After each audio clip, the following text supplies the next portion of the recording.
Aquí estem amb l'Abel de Vito, ell és traductor i editor d'en Bukowski. Nosaltres ens vam conèixer quan vam fer el Festival Pepe Sales dedicat a en Bukowski. Ens ha ensenyat moltes coses d'en Bukowski i d'ell mateix, perquè ell és professor de ioga, és vegetarià pràcticament, o sigui, al moment que va no ha provat mai la carn, vaja. I això ja és una filosofia, ja és una manera de veure la vida i bueno, la manera de pensar del Bukowski, la manera de viure del Bukowski. Què pensaria en Bukowski del moment que estem vivint ara? Ell tindria tema, ¿no?, ara, per escriure. Y tanto.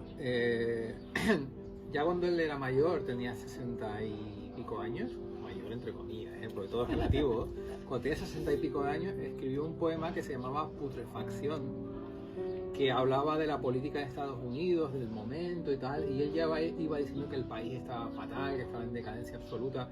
Era la época en que estaba gobernando, que ustedes se acordarán, Ronald Reagan, famoso por ser conservador y de derecha, y ya Bukowski ya estaba diciendo que el país estaba en plena putrefacción. Y yo creo que a día de hoy, si él saliese y mirase de lo que nos rodea, con su humor habitual, porque él decía que era putrefacción, pero lo decía con un tono un poco humorístico, no era, ¿cómo decirlo?, existencialista negativo, sino con un tono humorista para decir, bueno, estamos fatal, estamos muy mal, pero dentro de todo lo mal que estamos, le daba un poquito la vuelta y lo hacía divertido. Yo pienso que hoy día él, si estuviese entre nosotros, diría exactamente igual, ¿no? Que hay una base que hay de putrefacción, de que todo va mal, pero aún así hay que seguir adelante y hay que disfrutar del momento, ¿no? Que todo se está cayendo, que todo está fatal, que hay guerras por todos lados, que la gente se mata, que nos odiamos, que nos queremos, que no nos queremos ni ver, pero al día siguiente nos abrazamos y todas estas cosas, pues es la humanidad, ¿no? Y eso no cambia, eso es eterno. Bueno, él era un provocador nato, o sea que esto se llevaría y se lleva. Y un día me comentaste que los libros más robados en Estados Unidos eran los libros de Bukowski, porque la gente joven cuenta esto, que tiene mucha gracia. Sí, que tú vas, sí, en muchas librerías de Estados Unidos tú vas en la sección de la B, vas a buscar la B y te ves ahí a todos los autores que son de la B, Baudelaire, el que sea, ¿no?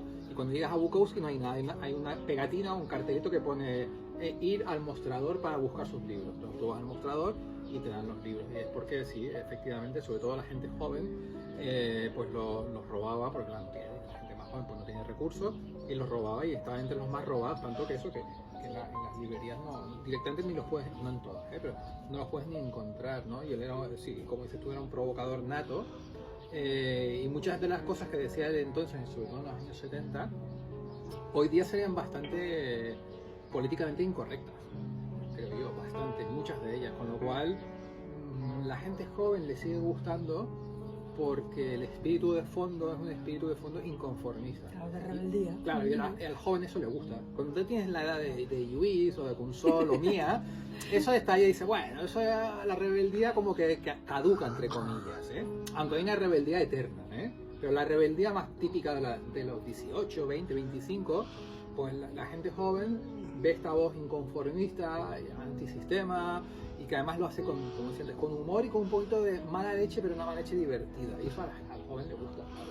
Y eso sigue vigente, eso no se ha perdido y seguirá, ¿eh? Seguirá y seguirá. Era un precursor de muchas cosas. Sus libros no son bestsellers, pero son lo que se llama en inglés steady sellers, o sea, que se siguen vendiendo de forma continua, no tanto como hace 40 años, pero lo suficiente como para que todos sus libros, todos, estamos hablando de 57 libros, 57 libros, están todos en catálogo, no hay ni uno descatalogado. Si tú quieres el primer libro que hizo, está disponible. Si quieres el quinto, el número 20, el 40, el 57, a lo mejor no está en la librería, pero lo pides y te lo traen.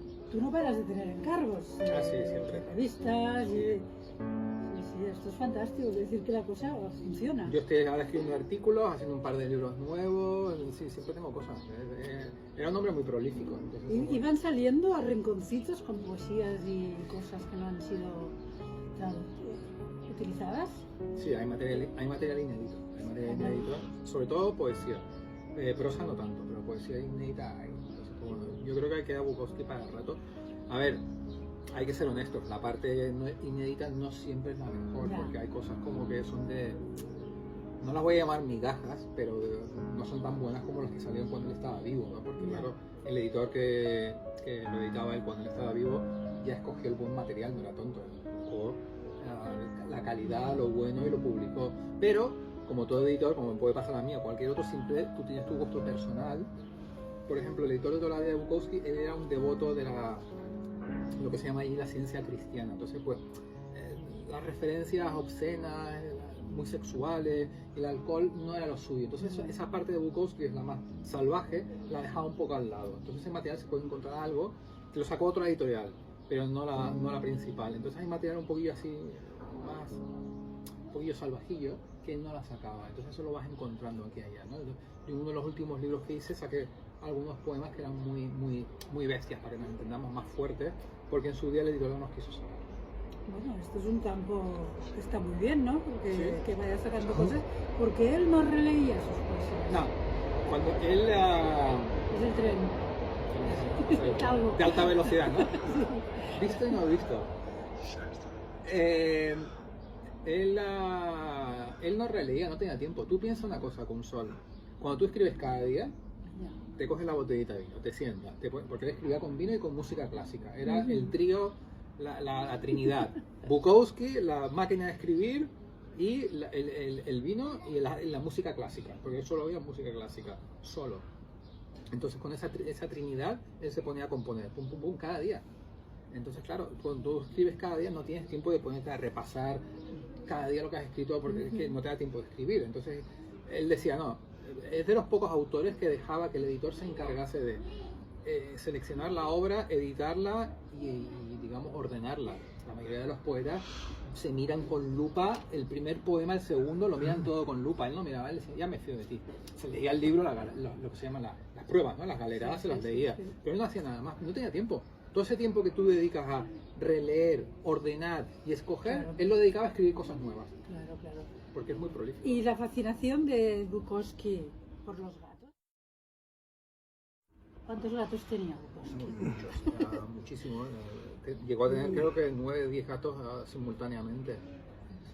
Sí, sí. Muchísimos gatos. Le gustaban y los tenía ahí en casa. Sus gatos preferidos eran los gatos que las habían pasado por los gatos que habían sufrido, que habían sido atropellados, que las habían disparado, que les habían cortado la cola, que eran bizcos, que no veían bien. Esos eran sus gatos preferidos. Los supervivientes natos, como le gustaba, él se identificaba con esos gatos. No, claro, él era como un gato viejo, de hecho, ¿no? Un gato hecho polvo, gato hecho renqueante, que no le van las patas traseras, que se arrastraba por el suelo. Ese era él. Bukowski revisitado. No, hombre, y además tú nos das unas claves de Bukowski fantàstiques. Bueno, doncs moltes gràcies, o sigui, ha sigut una conversa estupenda i aquí estem per la cultura, pel criteri i la llibertat. Gràcies, Abel. Y la rebeldía.